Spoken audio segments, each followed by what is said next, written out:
Hi everybody, Miley here. We are today showing you the our round stuffed ball that many of my students are using as their pin cushions.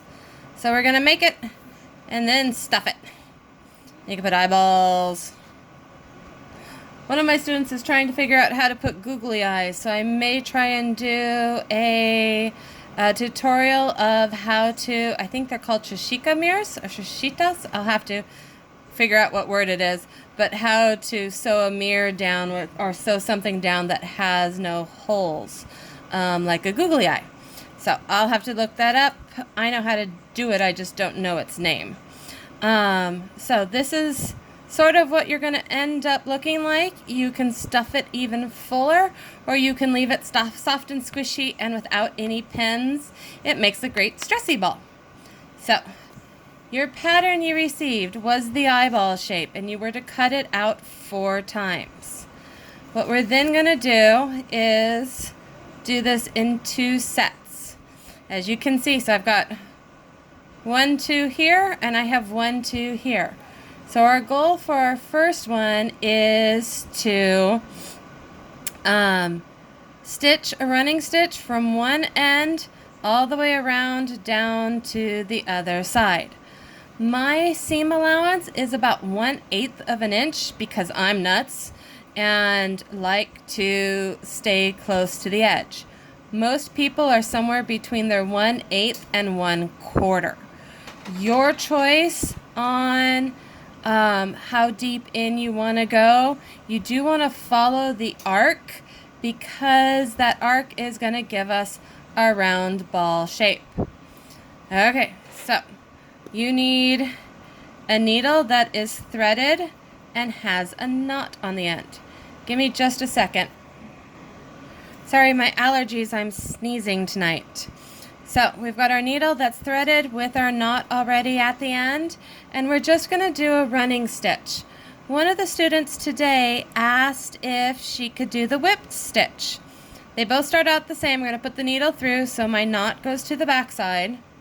If I were to do the whip stitch, I'm going to wrap around, so I go from right to left and keep going, whipping around the edge. Yes, that's fine. It just, because we're on the inside, it will give a totally different look. Whichever's easiest for you guys, whether you do a whip stitch or the running stitch. Just remember, you want the ups, downs, you want the in and out through the fabric to be the same width the whole way, whether on either stitch. So part of this is making certain you guys are really nice and even. You also need to remember even to the outside edge that you're stitching to. You can put more than one stitch on your needle. I tend to go back and forth, kind of folding my fabric, fill my whole needle before I send my needle all the way through. It lets me control the in-outs and how even my stitches are. So right now they're all sitting here on my needle. This would be a gathering. We don't want this gathered, so as you pull through your thread, you want to make certain that, first of all, you have no big loop down here at the end. So we want to pull it all the way through. But I don't want any of this puckering. I want to stretch back out so everything lies nice and smooth and flat. And keep going. I gotta get all the way to the other side.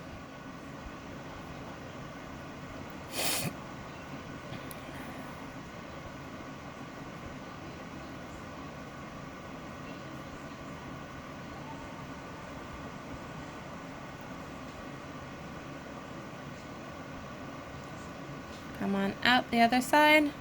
Again, I'm gonna pull my needle through, making certain that I'm not leaving any extra thread down here in the middle. So I'm going to grab it and give it a little bit of a tug so it does start to gather up. And then the way to get rid of that is I can just push the fabric, as long as you're doing a running stitch, push the fabric back down the thread And if I tug the two ends, I know I've got my thread back out. So I'm going to take a back stitch. I'm going to go back to my last stitch, go down and through. I'm actually not going to cut off my thread, because if I have to cut off my thread, I need to re-knot. That little back stitch will help me hold it in place. And then I'm going to open up between the two. I'm just going to place my needle over there so it holds in the fabric. It's not going to fall. And I can match to my second side. So I've already sewn this one. It was sewn in blue because it matches. But you can do matchy-matchy. You can do contrast. It's not going to be seen because it's going to go to the inside. This is actually what's the inside right now is going to become the outside. So I'm going to match these two up so that I have my two seams, and basically you just put the two together, lining up your outside fabric, and when you look down at it, you should end up with this kind of cross X shape. So I'm going to use 2 pins to hold because I know I have this side done. One on that side, one on this side. And I'm going to turn it over, and I'm also going to go ahead and match up my bottom side too.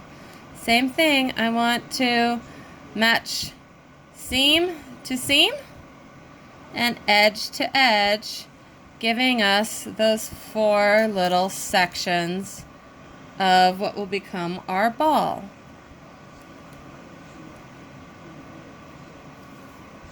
The big thing here is you don't want to stretch, you don't want to pull on your fabric because we don't want to pull it out of shape.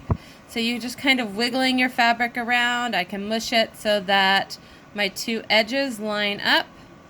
2 edges line up. What's really nice about this is because we did it in flannel, those fuzzies are kind of like Velcro. They'll help us hold it together. So you really only need the pins here at the corner edges. Okay. So I have my thread ready to go. It's already in. I want to make certain that the end of my ball, all 4 of these are really well secure. So this is going to be my first part before I go down the edges, is I want to secure my ends. So I want to go through all 4 little eye shapes. So I'm going to take my needle. I've got the first 2 are together, so I can send my needle. I'm just going to go straight on through. Pull my needle all the way through. I'm going to go through my second 2. Pull my needle all the way through. Go through my 3rd grouping. And then this last one's going to be my 4th grouping, putting me back where we started. And then it's really easy. I need to do my running stitch, capture this whole side together. So it's in between the 2 that are already sewn. I need to capture this 3rd edge.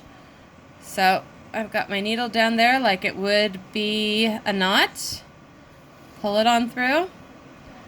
And I'm just going to start my running stitch and go all the way down. When I get to the pin, I can either skip over it, but I want my pin to go right about there. So I'm just going to pull my pin out, tuck it away, and start my running stitch going all the way down.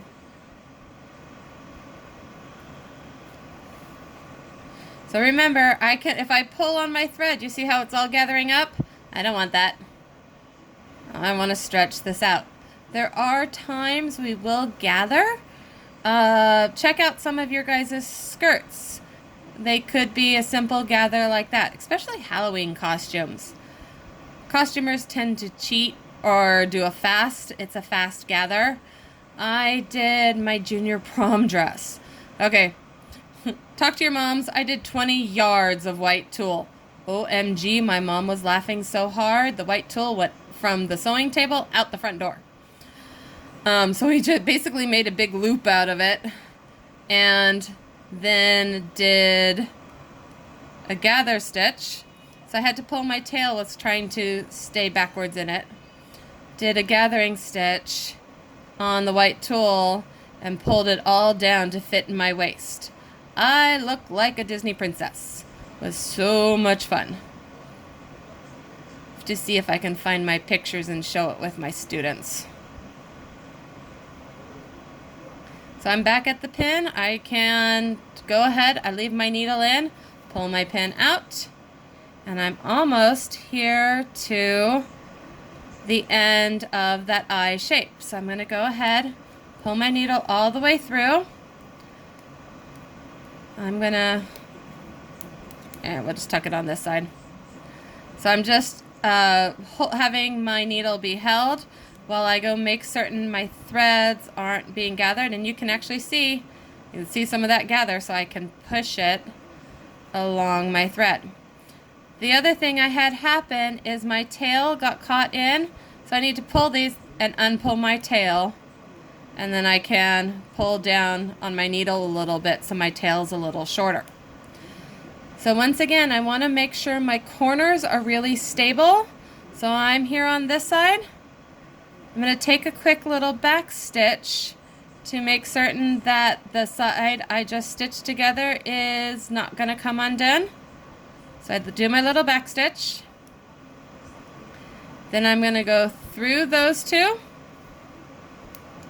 going all the way around through the next two.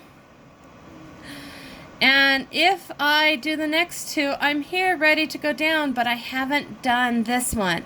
So I've only done 3/4 of it. Go all the way through and then just go through them once again till you're back here at the side seam you want it to go.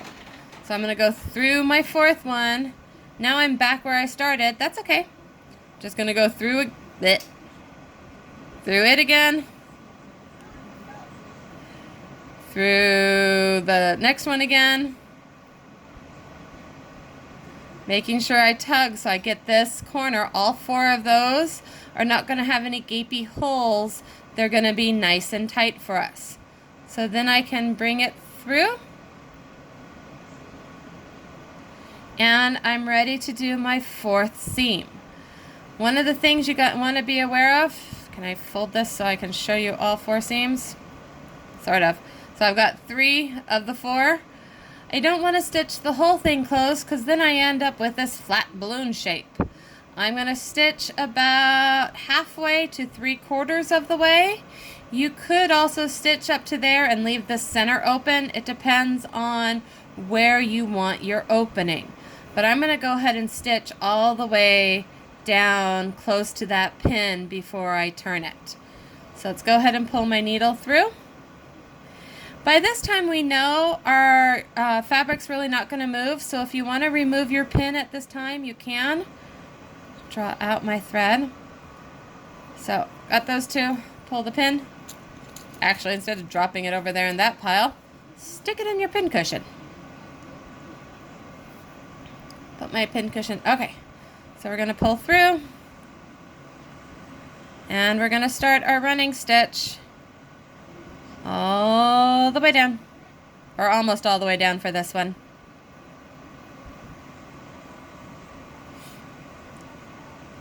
And remember, I can wiggle my fabric so that they stay matched, they stay lined up on top of each other. So remember, take your time. I have had lots of practice doing this. I actually have a couple of these different balls. They're hacky sacks. So if you've ever played with a hacky sack, it's a hacky sack with stuffing rather than weights in it. Use them as stress balls. I don't like the dentist. I don't know anybody who likes the dentist. But with my nails, I've been known to really squeeze and not only leave the fingernail marks, but I've actually been known to cut through my skin. So I'll take one of these to the dentist. Oh, be careful if there's a pin in there, Miss Smiley. And I'll squish against this, which means that I'm not cutting my own hands. So, lots of uses for these round balls. I'm going to go a little bit more.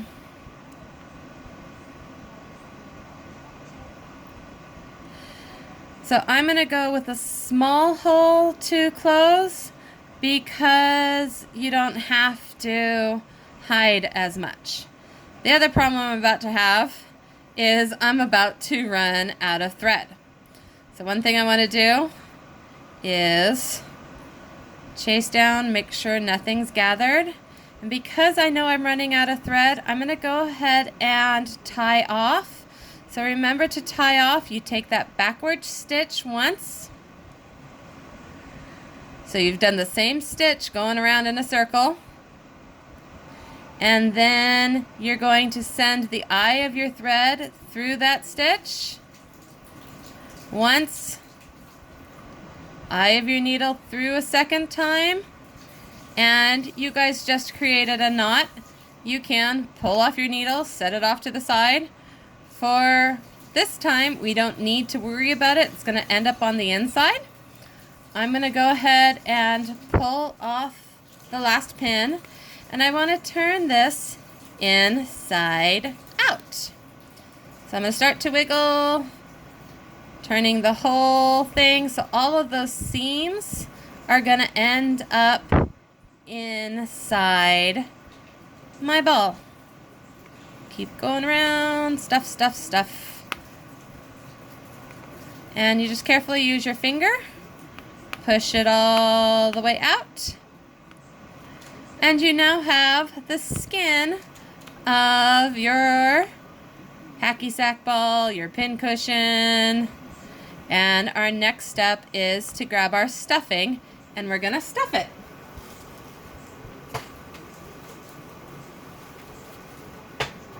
Okay, so we've got white stuffing, and we're just going to start pushing it in the hole. And you'll notice, just like a balloon inflates, your pin cushion is also going to start to inflate. So depending on, don't lose my needle, I have a needle case. Tuck your needle always back in your needle case so you don't lose it and send it flying around your table. Okay, so depending on how much cotton you stuff in it is how firm, how full your pin cushion could be. One of the hints I've heard, if you're going to keep this as a pin cushion, is grab a little steel wool like you would wash your pots and pans with. What that's going to do is with it, so that would go in the center, and then you put the batting in and around it. The steel wool will help sharpen your pins, your needles, anything you tuck in your pin cushion, because you'll notice as years go on, you won't notice it fast, your pins get dull. And so that by having the steel wool in there will help keep them sharp, will help kind of file off any nicks and dings that happen to it. So one of the things I'm doing is, as I'm stuffing it in with my fingers, is I'm looking for anything that I've popped up. I want it all nice and round and even, that I have no kind of like wells, there's no holes, everything. And it's okay to see your stitches, it just means my stitches were a little loose. So I have a little bit of finger space in here, but the rest of this feels pretty good. So go ahead and stuff my last little bit in.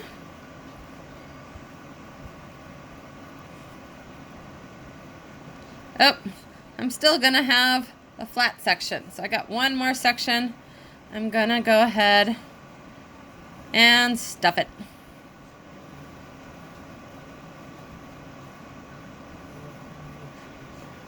Okay, so our last challenge is we need to close this up. So a couple of different ways. My favorite, or what I find easiest, is I've got one side's kind of folded in another, and I unfolded this side. So what I'm going to do is I'm going to whip stitch that folded edge over the top, And if I take teeny tiny stitches, I'm going to be about the same visibility. If I match threads, you can see that it almost blends in. There are stitches like the mattress stitch. There are, where did I put my needle? I put it away. Smart, Miss Miley. That you could have it be totally invisible. Okay, so needle threader needs to go through the eye of the needle, not the needle through the needle threader. Got my needle on my needle threader. Thread the thread through the wire. Pull my needle back off. And be careful as you pull. We don't want our wire to separate from our plastic. So we pull that through a little bit. And then we go ahead, come here to the end and tie a knot. So we're going to loop around our needle 2-3 times. Grab that little tail end and my leading edge of my thread. Pull my needle through so I have that sewn knot. And I keep pulling and pulling and pulling and pulling till it all spirals up. Then what I'm going to do is I'm going to start here in the middle so that my needle ends up in the inside. So I put my needle through the folded fabric, pull through so my knot's on the inside, and this little tail end, instead of trimming it off, just stuff it inside. Okay, so then what I'm going to do is I'm going to whip stitch this closed. Whoop, pulled my needle all the way through. Or pulled my knot all the way through. If that happens, you can either redo it. Oh, so it just means my knot's not big enough.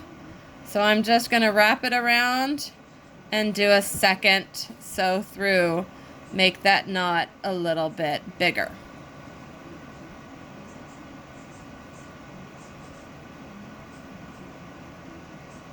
Okay, let's try this again. Go through. There we go. So I'm just going to stuff that tail in. I'm pulling over just a little bit. And here on the bottom one, I'm going to catch the same that I would if I was going through both of them, but I'm going through just the bottom. And I'm coming up through the folded. It's about the only time you'll really be able to see inside is this first stitch. And as I pull it, you'll notice they start to pull together. So I'm going down right next to my fold, catch a couple stitches, come up through the folded, and pull my threads tight. You want to pull tight each time so that there's no gap in between. So I'm going down, my needle's right next to the fold, catch a couple small stitches, put my tip of my needle back in underneath the folded. So I come back up and I'm wrapping around that hole, making sure I can use my thumbnail to tuck anything that's trying to escape back in underneath.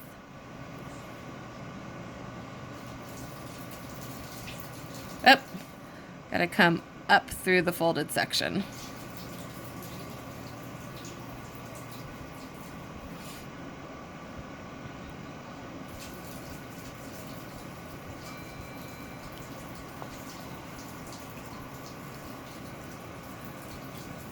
Okay, so you can actually see right here, use my pencil to show you, you can see that circle stitch where we went and captured all of them.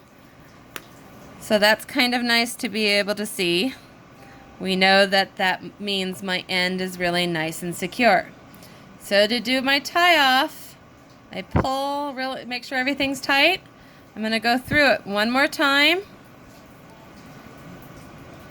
So I'm going down through my bottom, I'm coming back up right next to where I came up in the last stitch. So I'm taking a little back stitch, and as I pull through, we're going to create that loop for us. So you can see the loop, and I'm going to sew through, take my needle through the loop once, through the loop twice. Whoop, capture it on the needle below.